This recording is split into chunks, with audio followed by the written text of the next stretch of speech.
నమస్కారం, నా పేరు బాలా. బీసీఎన్ న్యూస్ కి స్వాగతం. ముందుగా ముఖ్యాంశాలు. అల్పపీడన ప్రభావంతో కాకినాడ జిల్లా వ్యాప్తంగా వర్షాలు, తీవ్ర ఇబ్బందులు ఎదుర్కొంటున్న ప్రజలు.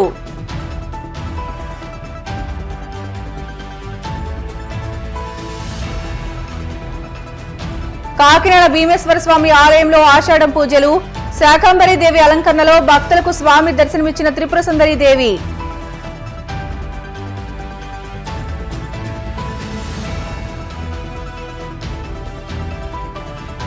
ఆన్లైన్ యాప్లో పెట్టుబడులు పెట్టి మోసపోయామంటూ రోడ్డెక్కిన భీమవరం వాసులు, తక్షణ చర్యలు చేపట్టి ఆదుకోవాలంటూ వేడుకోలు.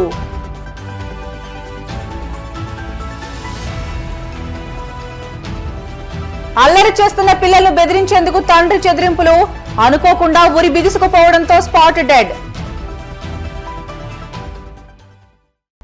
బంగాళాఖాతంలో ఏర్పడిన అల్పపీడన ప్రభావంతో గత రాత్రి నుంచి ఎడతెరిపి లేకుండా కురుస్తున్న వర్షానికి ప్రజలు తీవ్ర ఇబ్బందులు ఎదుర్కొంటున్నారు. వర్షంలో స్కూల్కి వెళ్లేందుకు విద్యార్థులు, డ్యూటీకి వెళ్లేందుకు ఉద్యోగులు తీవ్ర ఇబ్బందులు ఎదుర్కొన్నారు. హోరు వానలో గొడుగులు చేతపట్టి రెయిన్ కోట్లను ధరించి ప్రజలు తమ తమ పనుల కోసం రోడ్లపైకి వచ్చి ఇబ్బందులు పడ్డారు. అల్పపీడన ప్రభావం నేపథ్యంలో శనివారం కూడా మోస్తారు నుంచి భారీ వర్షాలు కురిసే అవకాశం ఉందని వాతావరణ శాఖ అధికారులు హెచ్చరిస్తున్నారు. కాకినాడ నగరంలో కొలువైన బాల త్రిపుర సుందరి సమేత భీమేశ్వర స్వామి ఆలయంలో ఆషాఢ మాసం పురస్కరించుకుని అమ్మవారు శాకంబరి దేవి అలంకరణలో భక్తులకు దర్శనమిచ్చారు. ఈ కార్యక్రమంలో ముఖ్య అతిథులుగా కాకినాడ జిల్లా తెలుగుదేశం పార్టీ సీనియర్ నాయకులు గ్రంథి బాబ్జీ పాల్గొని అమ్మవారిని దర్శించుకుని ప్రత్యేక పూజలు నిర్వహించారు.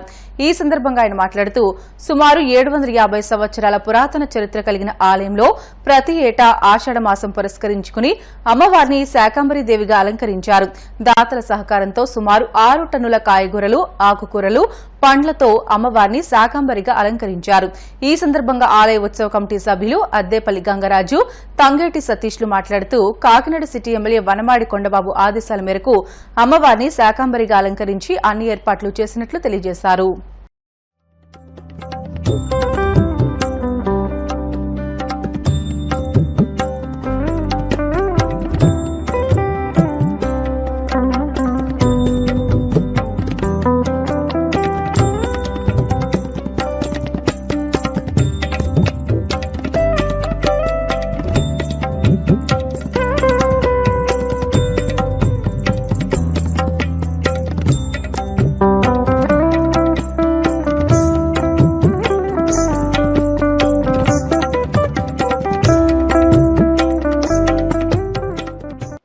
ఆషాఢ మాసం శుభ సందర్భంగా కాకినాడ శాసనసభ్యులు శ్రీ వనమాడి కొండబాబు గారి ఆధ్వర్యంలో ఇక్కడ ఈ గుడి ఏర్పాట్లన్నీ కూడా మన గంగరాజు గారు, దంగేటి సతీష్ గారు 30వ వార్డులో ఉన్నటువంటి అందరికీ కూడా ఈ కార్యక్రమం దిగ్విజయంగా చేయాలని వారు ఆదేశించడం, వారి ఆదేశాల ప్రకారం నిన్న ఉదయం నుంచి కూడా అందరూ కూడా ఇక్కడ ఉండి ఈ ఏర్పాట్లు ఇంత చక్కగా చేసినందుకు మా తరపుని కొండబాబు గారి తరపున కూడా వారిని అభినందిస్తూ ఆయన చెప్పమన్నారు. ఆయన కొన్ని కారణాల చేత ఊళ్ళో లేరు, వచ్చిన గుడికి వచ్చి దర్శనం చేసుకుంటానన్నారు. ఇంత చక్కటి ఏర్పాటు చేసినటువంటి గంగరాజు గారు, సతీష్ గారు, 30వ వార్డు లీడర్స్ అందరికీ కూడా హృదయపూర్వకమైనటువంటి అభినందన తెలియపరచు. ఆన్లైన్ యాప్లో పెట్టుబడులు పెట్టి మోసపోయామంటూ పశ్చిమ గోదావరి జిల్లా భీమవరానికి చెందిన కొంతమంది బాధితులు రోడ్డెక్కారు. ఎస్ఎం అనే ఇంటర్నేషనల్ ఆన్లైన్ యాప్లో పెట్టుబడులు పెట్టామంటూ సుమారు 40 మంది బాధితులు భీమవరం 1 టౌన్ పోలీస్ స్టేషన్ను ఆశ్రయించారు. అదనపు ఆదాయం వస్తుందని నమ్మబలకడంతో ఎస్ఎం అనే యాప్ ద్వారా వేలల్లో పెట్టుబడులు పెట్టామంటూ వాపోయారు. పెద్ద సంస్థల నుంచి అనుమతి పత్రాలు ఉన్నాయంటూ తమను నమ్మించడం వల్లే ఈ పెట్టుబడులు పెట్టామని, పెట్టిన సొమ్ము తిరిగి రాకపోవడంతో మోసపోయామని గ్రహించామని పోలీసులు తక్షణ చర్యలు తీసుకోవాలని వేడుకున్నారు. అనంతరం మీడియా ముందుకు వచ్చి తమ గోడును బాధితులు వెలబోసుకున్నారు. తమకు పోలీసులే న్యాయం చేయాలని కోరారు. ఒక్క భీమవరంలోనే ఇంతమంది ఉంటే రాష్ట్ర వ్యాప్తంగా ఇంకెంతమంది ఉంటారు అంటూ పలువురు ఆందోళన వ్యక్తం చేశారు. నమస్కారం అండి, మాది పశ్చిమ గోదావరి జిల్లా భీమవరం ప్రాంత వాస్తవ్యులు అండి. యాక్చువల్లీ ఇది ఎస్ఎం ఇంటెల్ అనే యాప్ అండి. ఇది ఫేక్ అనే విషయం మాకు తెలీదు. సో ఇది ఫస్ట్ ఆన్లైన్ జాబ్స్ అని చెప్పి ఫేస్బుక్ లో రావడం జరిగింది. సో ఇదేదో యాప్ టైం పాస్ ఏదో చేసుకోవటానికి టెంపరీగా జాబులు అందరూ చేసుకోలేరు కాబట్టి సాఫ్ట్వేర్ అనేది అందరికి ఇక్కడ హైదరాబాద్, బెంగళూరు సాఫ్ట్వేర్స్ ఉన్నాయి, ఇక్కడ భీమవరంలో ఏమీ లేవు కాబట్టి సరే సైడ్ ఇన్కమ్ గా అని చెప్పి స్కాన్ చేయడం జరిగింది. స్కాన్ చేసిన తర్వాత గూగుల్లో ప్లే స్టోర్లోకి వెళ్ళమన్నారు. So play store Apple phone ఉన్న వాళ్ళు యాపిల్ ఐఫోన్లో కూడా డౌన్లోడ్ అవ్వడంతో ఈ యాప్ అనేది ఖచ్చితంగా నిజమే అనుకుని నమ్మారు. ఎందుకంటే ప్లే స్టోర్ iOS సాఫ్ట్వేర్ అనేది ఫేక్ యాప్స్ని యాక్సెప్ట్ చేయదు. కానీ మరి ఈ యాప్ ఎందుకు యాక్సెప్ట్ చేసింది అనేది మాకు అర్థం కావట్లేదు. సో ఈ యాప్ ఇన్స్టాల్ చేసిన తర్వాత ఇందులో వాళ్ళు SBI బ్యాంక్ గ్యారంటీ సర్టిఫికేట్ ఒకటి మాకు చూపించడం జరిగింది. 7% ట్యాక్స్ డిడక్షన్ అనేది చూపించడం జరిగింది. సింగానియన్ బ్యాంక్ తోటి యాప్ అనేది టైఅప్ అయ్యారు. ఇంకొకటి శాంసంగ్ ఇంటర్నేషనల్ కంపెనీ అనేది ఉంది. శాంసంగ్ ఫోన్స్ కూడా ఇందులో రీఛార్జ్ చేసుకోమని ఉంది. సో శాంసంగ్ అనేది ఒక బ్రాండ్, ఇది ఆ బ్రాండ్ని వీళ్ళు యూటిలైజ్ చేసుకుని వీళ్ళు ఇన్ని కోట్లు ఫ్రాడ్ అనేది చేశారు. ఇది యాక్చువల్లీ జనవరిలో స్టార్ట్ అయిందని మాకు తెలిసింది. మాకు జనవరి నుంచి మాకు తెలీదు. ఇది మాకు తెలిసేసరికి జూన్లో మాకు తెలిసింది. ఇది ఇప్పుడు 1.5 month మేము పెట్టుబడి పెట్టిన తర్వాత ఇందులో పోయింది. మా టీం అందరూ కలిపి 14 లక్షల దాకా ఇన్వెస్ట్ చేశారు. సో ఇందులో రీఛార్జెస్ డివైజెస్ అనేవి కొనుక్కోవాలి. ఇందులో స్టార్టింగ్ 1100 పెట్టి జాయిన్ అవ్వాలి, రీఛార్జ్ చేసుకోవాలి. తర్వాత 7,000, 15,000, 32,000 ఇలా పెట్టడం జరిగింది. ఇందులో జనవరిలో ఉన్న వాళ్ళందరూ చాలా లాభాలు వచ్చినాయి. అందరికీ చాలా డబుల్ ట్రిపుల్ అమౌంట్ వచ్చింది. సో వాళ్ళకి వచ్చిన తర్వాత మీరు కూడా వేసుకోండి, మీరు కూడా జాయిన్ అవ్వండి అంటే నిజంగా వస్తాయేమో అని మేము నమ్మాము. మీరు అడగొచ్చు, మీరు ఎలాగా ఇలా మోసపోయారు ఇది అని మమ్మల్ని చాలా మంది ప్రశ్నిస్తున్నారు. మేమైతే గుడ్డిగా ఈ SBI బ్యాంక్ గ్యారంటీ ఉండటం తోటి, స్టాంపింగ్ SBI లోగో తోటి, ఈ శాంసంగ్ లోగో తోటి మేము ఇది గుడ్డిగా ఏంటంటే ఈ లైసెన్స్, ఈ TDS 7% ట్యాక్స్ కట్టే డబ్బులు రావడంతో నిజంగా ట్యాక్స్ కట్టే ఇది అయితే వైట్ మనీయే కదా, సో మనకు బ్యాంక్ నుంచే వస్తుంది కదా అనేది మేము నమ్మాము.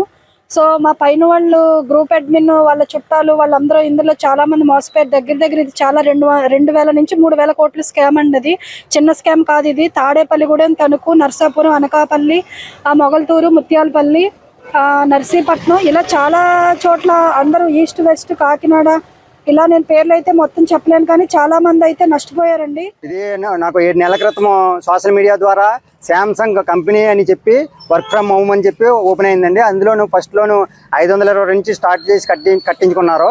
1 నెల 2 నెలల తర్వాత ఇది గూగుల్ ప్లే స్టోర్లో కూడా పెట్టి వాళ్ళు దీన్ని రన్ చేశారు. దానివల్ల మేము కూడా నమ్మి దాంట్లో కంటిన్యూ అయ్యాము.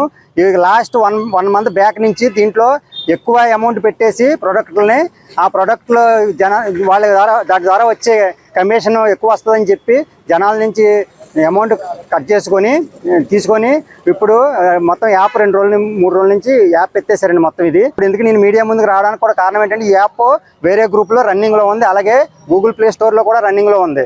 మళ్ళీ దీన్ని చూసి వేరే వాళ్ళు కూడా కట్టుకొని నష్టపోతారని చెప్పి మేము ఇక్కడికి వచ్చాను. మేము ఓన్లీ భీమవరంలోనే ఒక 400 మంది వరకు ఉంటాము. దగ్గర కోట్లలో స్కామ్ జరిగిందండి. ఇది మీరు దయచేసి మీడియా ముఖంగా చెప్పేది ఏంటంటే ప్రజలు కూడా మీరు చూడాలి. చూసి మేము ఫస్ట్ ఏం చేసామంటే 1 పోలీస్ స్టేషన్కి వచ్చాము. ఇక్కడ వచ్చేసి అక్కడ కంప్లైంట్ ఇద్దామని వచ్చి క్రెడాయ్ కాకినాడ శాఖ అధ్యక్షులుగా కమ్ముల విజయకృష్ణ, చైర్మన్ నెక్కంటి శ్రీనివాస్తో పాటు నూతన కార్యవర్గం ఏకగ్రీవంగా ఎన్నికైంది. కాకినాడ GRT గ్రౌండ్లో చేపట్టిన ఎన్నికల ప్రక్రియ ప్రశాంత వాతావరణంలో పూర్తయింది. ఉపాధ్యక్షులుగా మేడిద చక్రధర్రావు, బసవ ప్రసాద్, దేవత శేఖర్, కోశాధికారిగా పురం రాంబాబు, కార్యదర్శిగా టేకి వెంకటరమణారావు, సుంకర సురేష్ బాబు, సంయుక్త కార్యదర్శిగా పాబోలు పున్నయ్య, పలువురు సభ్యులు ఏకగ్రీవంగా ఎన్నికయ్యారు. నూతనంగా ఎన్నికైన అధ్యక్షుడు విజయకృష్ణ మాట్లాడుతూ వృత్తిపరంగా క్రెడాయ్ సభ్యులు ఎదుర్కొంటున్న సమస్యల పరిష్కారానికి ప్రభుత్వ దృష్టికి తీసుకువెళ్లడానికి కృషి చేస్తానని అన్నారు. కాకినాడ పరిసర ప్రాంతాల్లో సెజ్, కోస్తా కారిడార్, కాకినాడ పోర్ట్, గ్యాస్ ఆధారిత పరిశ్రమలు త్వరలో ఏర్పాటు కానున్నాయని, వాటి ద్వారా నిర్మాణాలకు అవసరమైన సాంకేతిక సలహాలను అందించడానికి క్రెడాయ్ ఎప్పుడూ ముందుంటుందని అన్నారు. సభ్యుల సహకారంతో సామాజిక సేవా కార్యక్రమాల నిర్వహణకు చర్యలు చేపడతామని ప్రకటించారు. ఈ రోజు జరిగిన ఎలక్షన్ ప్రాసెస్ కూడా అంతా కూడా మన దగ్గర క్రెడాయ్ బైలాస్, క్రెడాయ్ నేషనల్, క్రెడాయ్ ఆంధ్రప్రదేశ్, అలాగే క్రెడాయ్ కాకినాడకి ప్రతి ఒక్క విషయాన్ని కూడా తూచా తప్పకుండా మన సీనియర్స్ ఎప్పటికప్పుడు అలాగే పాటిస్తూ వచ్చారు. ఈసారి కూడా వారు దాన్నే అనుసరించి అందులో ఉన్న పాయింట్ ని, కంటెంట్ ని కూడా ఎక్కడ కూడా 1% కూడా డీవియేషన్ కాకుండా అదే విధంగా ఈరోజు తీసుకురావడానికి మన కమిటీని సెలెక్ట్ చేశారని చెప్పి మరొకసారి తెలియజేసుకున్నాము. ఎందుకంటే దీంట్లో ఎక్కడైనా చిన్న చిన్న అపోహలు కానీ అనుమానాలు కానీ ఉండొచ్చు, కానీ దానికి ఎటువంటి తావలేదు. ఎవరికి ఉన్నా కూడా ఒకవేళ ఈ ప్రాసెస్ అయిపోయిందని అనుకోకుండా దయచేసి ఎక్కడన్నా సరే మా టెన్యూర్ స్టార్ట్ అయినా కూడా నేను ఏదైనా సందర్భంలో మీరు అడిగినట్లా నేను దానికి అన్నిటికీ కూడా ఆన్సర్ ఇవ్వడానికి నా దగ్గర సమాధానంతో సిద్ధంగా ఉన్నాను. రేపు ఆగస్టు 24, 25లో సౌత్ కాన్ చెప్పి మన 5 రాష్ట్రాలకి కలిపి ఒక మీటింగ్ మన క్రడే ఆంధ్రప్రదేశ్ టేకప్ చేస్తుందండి. అది సౌత్ కాన్ అంటే అర్థం ఏంటంటే, సౌత్ కాన్ అంటే మన సౌత్ రాష్ట్రాలు. ఈ 5 రాష్ట్రాల్లో ఉన్న సభ్యులందరినీ కూడా ఒక ప్లాట్ఫామ్ తీసుకొచ్చి అక్కడ మనకి ఉన్న సమస్యల మీద చర్చించి ఖచ్చితంగా దాని మీద సొల్యూషన్ తీసుకొచ్చేదే సౌత్ కాన్ అండి. నేను ఈ 10 సంవత్సరాల్లో కూడా నేషనల్ బాడీస్ తోటి చాలా ఇంటరాక్ట్ అయ్యానండి. చాలా సెమినార్స్ అటెండ్ అవడం జరిగింది. అప్డేట్ అనేది ఎప్పుడు వస్తుందంటే మనం ఆ మీటింగ్స్ కి వెళ్ళినప్పుడు ఖచ్చితంగా ఈ అప్డేషన్ అనేది వస్తుంది. మేము ఫస్ట్ సౌత్ కాన్ కి చెన్నై తమిళనాడులో జరిగినప్పుడు వెళ్ళి అటెండ్ అయ్యాం. నాతో పాటు సభ్యులందరూ చాలా మంది వచ్చారు.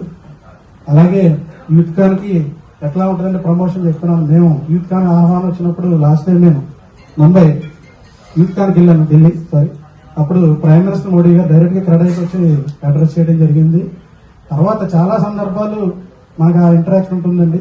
ఇప్పుడు ఈ సౌత్ కాన్ కూడా దాని డీటెయిల్స్ మళ్ళీ మీకు రేపు నేను మొత్తం ఫ్లైయర్ రూపంలో మొత్తాన్ని షేర్ చేస్తాను. అదేవిధంగా ఏదేని నేనైతే ఈ నా టెన్యూర్లో ఈ 10 సంవత్సరాల్లో నేను ఏదైతే నేర్చుకున్నానో దాన్ని తూచా తప్పకుండా పాటిస్తూ మన యొక్క ఏమాత్రం దాన్ని పెంచకుండా తగ్గించకుండా మాత్రం వర్క్ చేస్తానని చెప్పి సిన్సియర్ గా అందరికీ కూడా తెలియజేస్తున్నాను. అంబేద్కర్ కోనసీమ జిల్లా అమలాపురం పట్టణంలోని కల్వకొనల వీధిలో ఉన్న వేప చెట్టు కనకదుర్గమ్మ అమ్మవారి ఆలయంలో ఆషాఢ మాసం సందర్భంగా శుక్రవారం అమ్మవారు శాకాంబరిదేవి అలంకరణలో భక్తులకు దర్శనమిచ్చారు. అమ్మవారిని వివిధ రకాల కూరగాయలతో సుందరంగా అలంకరించారు. వివిధ రకాల కూరగాయలు, ఆకుకూరలు, పండ్లతో సుందరంగా అమ్మవారు శాకాంబరిదేవిగా భక్తులకు దర్శనమిచ్చారు. ఈ సందర్భంగా ప్రత్యేక అలంకరణలో ఉన్న అమ్మవారిని దర్శించుకునేందుకు భక్తులు అధిక సంఖ్యలో తరలివచ్చారు.